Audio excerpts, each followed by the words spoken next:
Okay, so in a world that's feeling pretty rattled by trade wars and economic uncertainty, two of the planet's biggest democratic markets, India and the European Union, are right on the edge of signing a massive new agreement.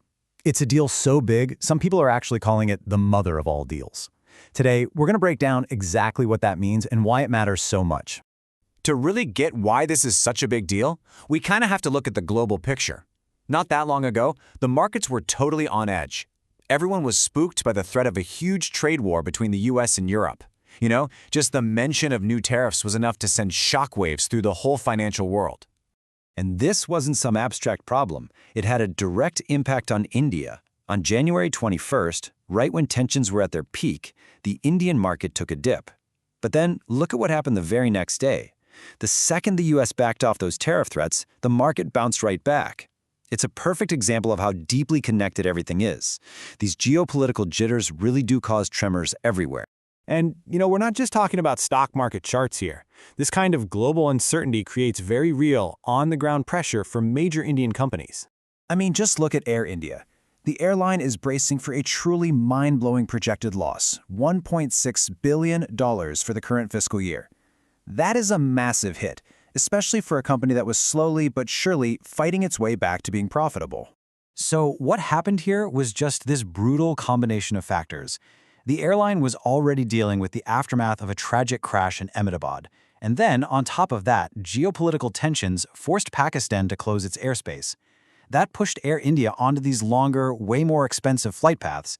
It was basically a perfect storm of an internal crisis running smack into external pressure. But, and this is the fascinating part, even with all these really serious challenges and this completely unpredictable global scene, the basic fundamentals of the Indian economy have stayed incredibly strong. So, what does that strength look like? Well, the Reserve Bank of India is projecting GDP growth of 7.4%. And that number isn't just good, it actually makes India the fastest-growing major economy in the world. See, it's that kind of strong domestic foundation that lets a country make big, bold strategic moves on the world stage.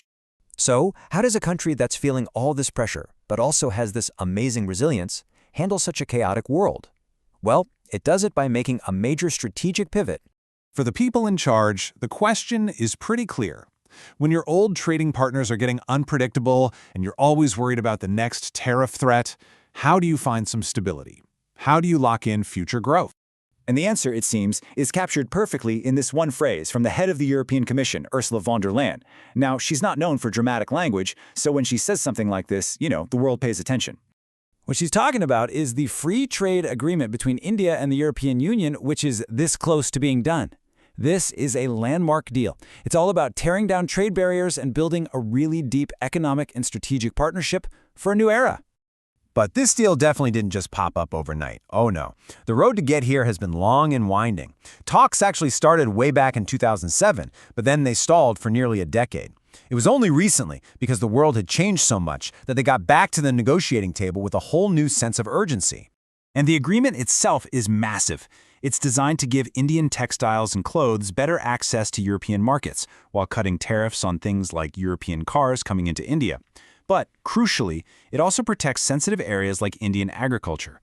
And maybe most important of all, it creates a brand new security and defense partnership. And that's exactly why this is so much more than just numbers on a page.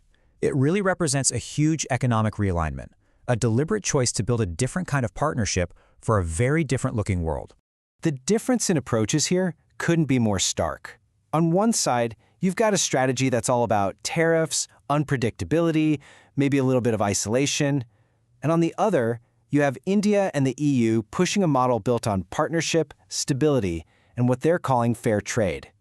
It is a direct response to all the uncertainty that's out there. This deal really solidifies a relationship that's already incredibly important. A lot of people don't realize this, but while the US and China are obviously huge partners, the European Union, as a single bloc, is actually India's largest trading partner. We're talking trade worth over $130 billion. This agreement is designed to take that to a completely new level.